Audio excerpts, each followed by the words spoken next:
Ladies and gentlemen, what makes a gun good in PvP? High stats, strong perks, fast time to kills? Absolutely. But there are other factors at play as well, like utility, consistency, or build synergy, just to name a few. And one that I think often gets overlooked is how the weapon fits the player.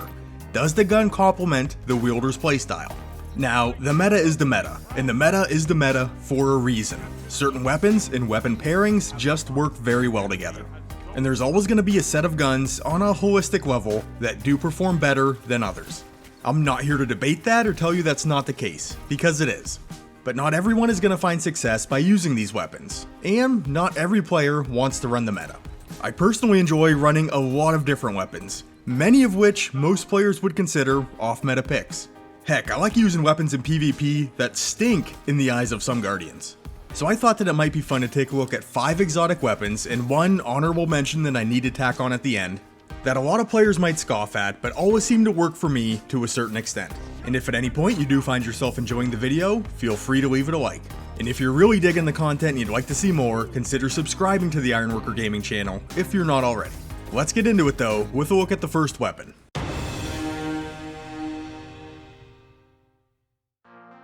Okay, so I wasn't exactly sure on how I wanted to order up these weapons, but I decided to run them in ascending order depending on their usage rate. So starting out with the least used of these 5 weapons, sitting at 201 in the quick play charts, Merciless. This fusion rifle is just by chance the only special exotic on this list, and the biggest complaint that I see about this weapon is that it doesn't warrant the use of an exotic slot in PvP, and that's fair. Legendary high-impact fusion rifles like Glacioclasm or Exile's Curse can essentially do the same job, maybe a touch better in one aspect. With the right perks, they can score a 4-bolt kill on Guardians of any resilience tier. Merciless can only achieve this on low resilience Guardians, but most of the time, you're gonna need 5, so it's a high-impact charge time without the high-impact damage profile. But the thing I really value about this gun is its reliability. Once you get the catalyst unlocked and jack up the stats, Merciless is just so stinking consistent. 81 in range, 93 in stability, 69 in aim assist, in a near perfect recoil direction. These stats are exceptional for a fusion rifle. And while this isn't a fusion with the ability to flat out map people from insane ranges, when inside of its effective range, and by effective range I'm saying 19 meters in, this weapon sits down enemy Guardians very, very consistently. Merciless does have the added benefit of having the impetus perk though, functioning in a very similar manner to Kill Clip, but awarding a larger 50% damage increase. This will allow the gun to down enemy Guardians with just 3 bolts, and has the ability to 1-burst roaming supers. I mean, which is very powerful, but for me, it's all about the reliability of Merciless. Having a fusion rifle that just does what it's supposed to do, and rarely ever lets me down, makes it a-okay in my book.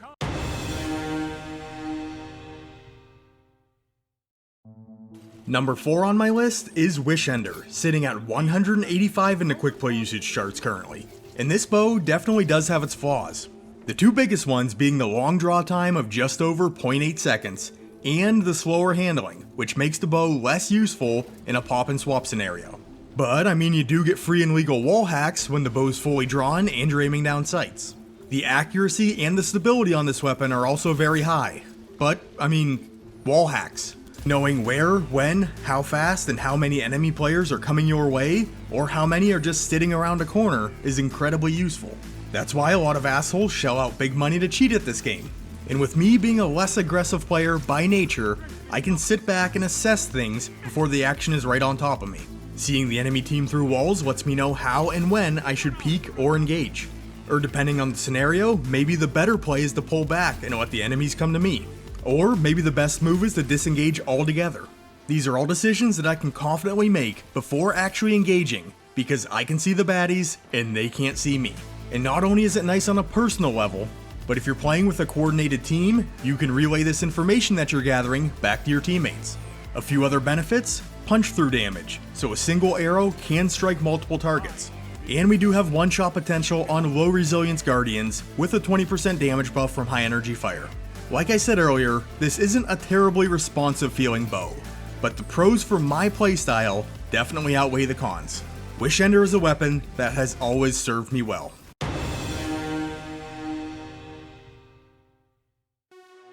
Alright, number 3, and coming in at 141 in the usage charts, is Graviton Lance.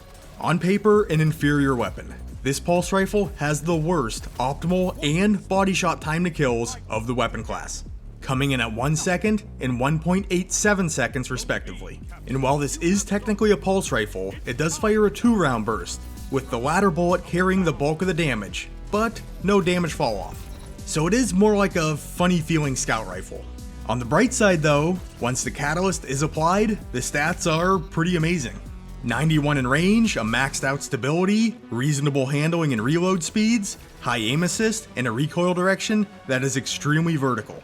And all of these things really help out with my favorite C word on a weapon, consistency. And consistency at range, which is where Old Ironworker is most comfortable playing. Graviton isn't a fast killer, the time to kills are terrible, but I land my shots with this thing. It's a very accurate weapon and provides a friendly target hitbox through the higher aim assist. I'll generally sacrifice some damage if I don't miss with a weapon, and there are times where it feels like it's more work to miss with Graviton Lance than to actually land the shots. And, okay, that's hyperbole, but you get the point. Plus, with the Cosmology perk, if enemy guardians are grouped up, there is the opportunity for collateral damage. This is a nice feature for Graviton, since it can be used from extremely long range. You're going to stay off the enemy player's radar, and sometimes you can catch them snoozing. And while the Cosmology damage alone isn't enough to down a secondary target, you will be able to commit less bullets to secure that kill. So while Graviton may be an inferior damage dealer in the Crucible, it's consistent. And if you're cool with playing from a distance, that consistency is going to net you kills. I've loved this gun for a long time, and even though it feels like a relic of the past, I still love it.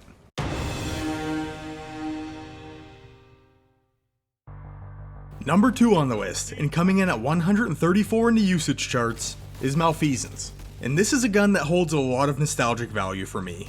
This Gambit Quest exotic launched with Forsaken, and that DLC is one that I still have very fond memories of. And Gambit, when the game mode was still in its younger days, was one that I really enjoyed playing.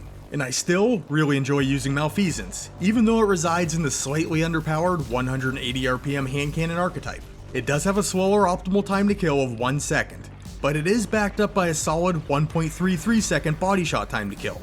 And it achieves this through the Explosive Shadow intrinsic trait. You land 5 shots on a target, those 5 shots are going to detonate, dealing lethal damage. We do see some flaws in the stat line though.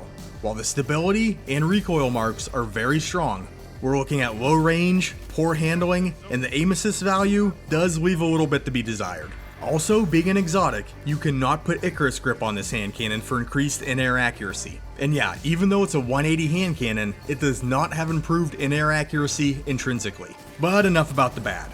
Why do I like it? Well, 180s in general, and especially Malfeasance, have next to no visual recoil. They don't jump like a standard hand cannon, just a slight pop on a trigger pull, which I really appreciated when I used to play on console. And the Explosive Shadow feature really makes physical range much less of a factor. 5 shots landed at 5 meters will yield the same results as 5 shots landed at 35 meters. That target's going down, which makes Malfeasance a pretty solid dueling weapon from extended ranges, since this is going to take enemy players off guard. Other than that, I like the way it looks, I like the way it feels. I worked hard to get this gun, I think it's neat, I will continue to use it.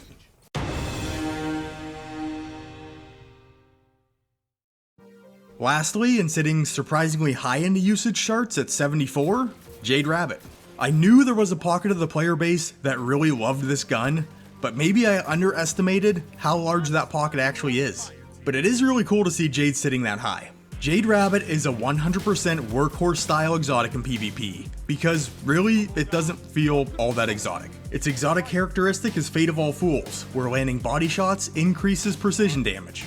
The problem is, you're always going to down your target quicker just by shooting your opponent in the face.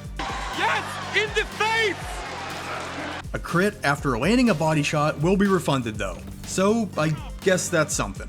Also, this is a high impact scout, so it is going to ask you to commit to a more passive, long-range playstyle. I'm cool with it, I like it, but I know it's not something every player wants to get into. And this is definitely a weapon that's going to play out better on some maps than on others. The stats on this gun though are, wow, they're very strong. One could argue that the exotic nature of this weapon is the stats. Great marks in range, stability, aim assist, and a perfect recoil direction. The handling is poor, but in my eyes, that's forgivable on a high impact scout. Also, since this gun was fixed so it would actually refund ammo, high caliber rounds has been added to it, which is still a great perk for applying additional flinch to enemy targets on shots landed. But really what it boils down to for me again is consistency. And I know I've been beating that word to death in this video, but it is something that I really value. The stats on this weapon dramatically improve its performance, making it very easy to land shots with. I can keep myself tucked away at a safe distance, cover lanes and sight lines, and still rack up defeats while helping my team out. And for you younger guys and gals out there thinking, nah, scout rifles are garbage, when you get a little bit older, you might learn to appreciate them a bit more. Most of us don't stay young forever.